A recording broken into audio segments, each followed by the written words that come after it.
I think I slept about 10 hours. I can only sleep that much here in New York when it's quiet.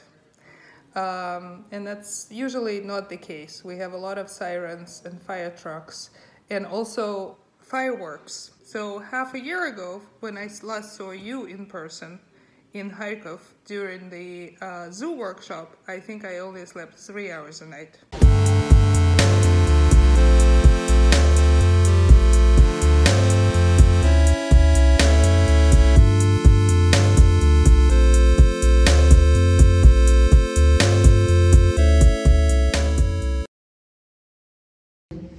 Хотите интересную историю? Да. Конечно. Я получила это сообщение о практике, когда смотрела сериал «Планета Земля». И когда я увидела слово «зоопарк», я поняла, что не хочу ничего иметь общего с этой практикой. И в тот момент поняла, что мои этические принципы намного важнее, чем какой-то новый опыт проектирования.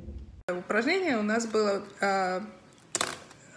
устроено таким образом, что каждый участник должен был представить себя в виде животного для того, чтобы выработать основополагающую эмпатию. Задача была договориться с другими участниками, другими жителями зоопарка о том, как они будут совместно использовать территорию.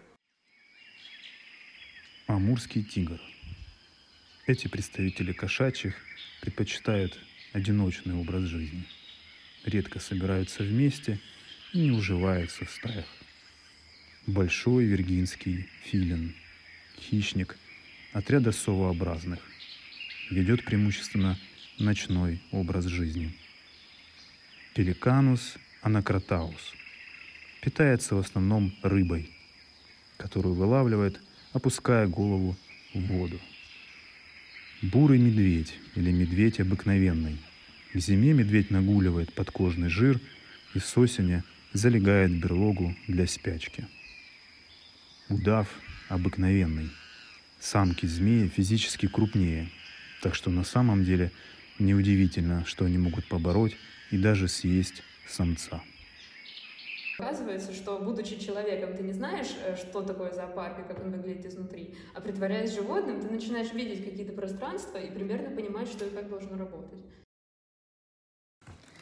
И затем мы поехали в зоопарк. И, честно говоря, это был шок. Не ожидали, как много старой культуры осталось.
И в этот момент начинается какой-то диссонанс, что условия комфортные, ну, наоборот, условия крайне дискомфортные, и очевидно, что им там плохо, но выглядят они как будто, ну, не то чтобы все наоборот, но гораздо лучше, чем большинство животных в других зоопарках. Там видно, что это пространство проектировалось все время, ориентируясь на человека. Это какой-то и декор, и форма клеток, вот это остекление сплошное, что они больше думали не о животных, а о зрителе.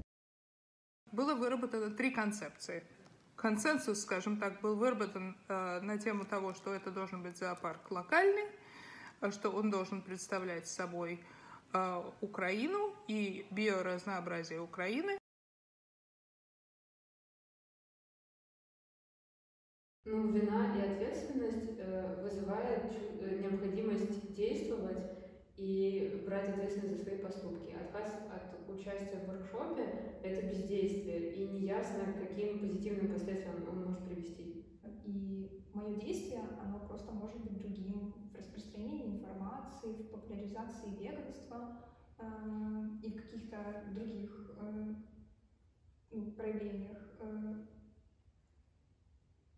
Ну, то есть я не действую в воркшопе, но я действую за его пределами.